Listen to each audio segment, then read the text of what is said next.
Pemirsa, apa kabar? Saya Jonathan membawakan warta berita PTS tanggal 9 Juni.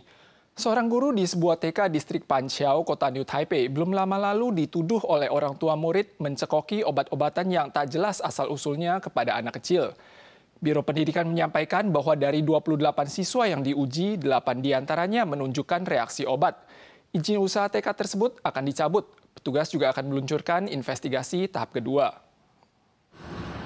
Jaksa membawa polisi ke Taman Kanak-kanak untuk tahap investigasi kedua. Kepala sekolah TK yang menutupi wajah dengan tangan dibawa ke kantor polisi dengan didampingi pengacaranya. Pada tanggal 8, polisi membawa pergi total 8 orang yang terdiri dari kepsek dan guru dari beberapa lokasi untuk diinterogasi. 太可能啦，有的小朋友说也不止1杯，那用量应该是很大，这个东西的来源是哪里来的，校方会不清楚。 Saat ini telah ada 17 orang tua murid dari Taman Kanak-kanak di Panqiao, kota New Taipei menuduh guru memberikan obat tak jelas kepada anak yang menyebabkan emosi anak menjadi tidak stabil.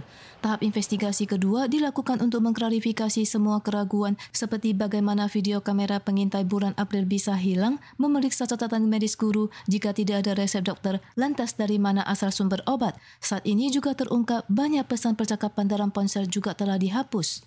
Pada tanggal 8, Departemen Pendidikan atau NTPC menjawab bahwa hasil diagnosis 8 dari 28 murid terdeteksi residu obat barbiturat yang hanya dapat digunakan dengan resep dokter. Obat ini digunakan sebagai obat penenangan dan obat tidur. Tindakan ini telah melanggar hukum pengasuhan dan perawatan anak kecil sehingga izin usaha TK akan dicabut ditambah denda maksimal 150.000 dolar Taiwan. Kementerian Transportasi dan Komunikasi mengumumkan tiket bulanan komuter TPAS yang mencakup 11 kabupaten dan kota di 3 zona kehidupan utama di kawasan utara, sentral, dan selatan dapat dibeli per 15 Juni dan digunakan secara resmi per 1 Juli. Namun sistem gerbang kereta api di Taiwan sudah tak sempat diperbarui sehingga harus dipasang mesin sensor khusus. Mesin sensor tiket terbaru bertuliskan khusus tiket bulanan yang eksekutif terletak di pintu manual stasiun kereta api. Mulai 1 Juli, pengguna kartu bulanan terbaru harus menggeserkan kartunya di sini karena gerbang sensor otomatis masih belum diperbarui. Tiket bulanan TPAS yang akan diluncurkan pada 1 Juli diidentifikasikan dengan 3 warna yang berbeda. Tiket wilayah utara untuk Keelung, Taipei dan New Taipei seharga 1.200 dolar Taiwan bisa digunakan di MRT, kereta api, bus dan sepeda. Tiket wilayah tengah seharga 699 dolar Taiwan untuk penduduk lokal dan 999 dolar Taiwan untuk warga non-Taichung dapat digunakan untuk kereta api, bus jarak jauh, MRT, bus kota dan sepeda umum. Tiket wilayah Tainan, Kaohsiung dan Pingtung seharga 999 dolar Taiwan tidak hanya dapat digunakan untuk angkutan darat, juga dapat digunakan untuk feri.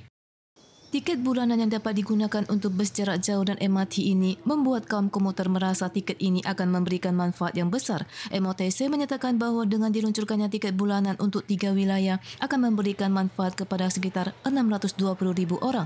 Selain itu juga akan meluncurkan lebih banyak jenis tiket di masa mendatang. Aplikasi subsidi sewa rumah sebesar 30 miliar dolar Taiwan dari pemerintah pusat akan dibuka per 3 Juli. Kali ini usia pendaftar akan diturunkan menjadi 18 tahun. Kalau pendaftar adalah seorang siswa yang menyewa rumah, mereka juga bisa mengajukan pendaftaran selama memenuhi syarat. Hal ini diharapkan dapat membantu 400.000 keluarga penyewa rumah dan meringankan beban hidup mereka. Dalam rangka meringankan beban penyewa rumah, warga dapat mendaftar subsidi sewa rumah sebesar 30 miliar dolar Taiwan yang dicanangkan pemerintah mulai 3 Juli dan tidak perlu memberikan informasi pemilik rumah. Kriteria pendaftar juga diperlonggar. Bagi yang berusia 18 tahun atau lebih dapat mengajukan permohonan. Bagi kaum lajang berusia di bawah 40 tahun, anggota keluarga tidak memiliki properti atas nama mereka, tidak mengajukan program bantuan perumahan lainnya secara berulang, pendapatan kurang dari 3 kali biaya hidup di kota Taipei, mereka dapat mengajukan subsidi sewa bulanan sebesar 3.000 dolar Taiwan. Kaum muda lajang di bawah usia 35 tahun akan menerima subsidi tambahan 3.600 dolar Taiwan. Sedangkan rumah tangga berpenghasilan rendah atau menengah akan mendapat tambahan hingga maksimal 4.200 dolar Taiwan per bulan. Taichung Veterans General Hospital mengembangkan sejenis vaksin stiker kulit yang menggunakan DNA alergan nyamuk hitam. Melalui eksperimen pada hewan ditemukan bahwa setelah diterapkan 3 kali berturut-turut, efek perlindungan dapat bertahan hingga 10 tahun. Semua bintik merah dan bengkak di lengan adalah bekas gigitan nyamuk hitam. Cuaca yang semakin panas membuat nyamuk hitam kecil dengan nama ilmiah Forciponmia taiwana merajalela dan meresahkan masyarakat. Untuk mencegah gigitan nyamuk, Rumah Sakit Umum Veteran Taichung mengembangkan vaksin dalam bentuk stiker. Vaksinasi selesai hanya dengan menempelkan stiker. Rumah Sakit Umum Veteran Taichung mengatakan vaksin tempel dibuat dengan mencari alergen nyamuk dari kelenjar ludah nyamuk yang DNA-nya kemudian diekstrak dan dijadikan vaksin. Melalui percobaan pada kulit hewan dan dihitung sesuai usia hidup manusia dengan menempelkan seminggu sekali selama 1 jam dengan total 3 minggu berturut-turut akan memberikan efek perlindungan selama 10 tahun. 模仿小黑蚊叮咬的地方的这个皮肤呢，它的一些过敏细胞的浸润呢，都很明显有减少，增加对小黑蚊叮咬的免疫的耐受。那被咬以后就不会痒。 Hasil eksperimen ini telah dipublikasi di jurnal internasional dan telah siap untuk uji klinis pada manusia. Namun, pakar berasumsi produk anti nyamuk pada umumnya tidak efektif. Tetapi produk yang mengandung DEET dan picaridin lebih efektif tetapi harus berhati-hati untuk menghindari kontak langsung dengan kulit. Selain itu, muncul nyamuk hitam kecil lebih pendek sehingga sulit untuk menembus pakaian. Untuk itu disarankan untuk selalu mengenakan lengan panjang dan selalu bergerak untuk menghindari gigitan nyamuk secara efektif. Gelombang panas telah melanda Asia sejak Mei. Sejumlah negara satu persatu telah memecahkan rekor suhu tertinggi. Namun pakar meteorologi menunjukkan bahwa ini mungkin hanya pendahuluan. Fenomena El Nino akan terjadi pada tahun ini dan suhu berpeluang naik di atas 2 derajat Celcius, mencapai level fenomena El Nino yang kuat. Suhu tinggi ekstrim telah melanda Asia dewasa ini dan suhu di berbagai negara telah mencapai lebih dari 40 derajat Celcius.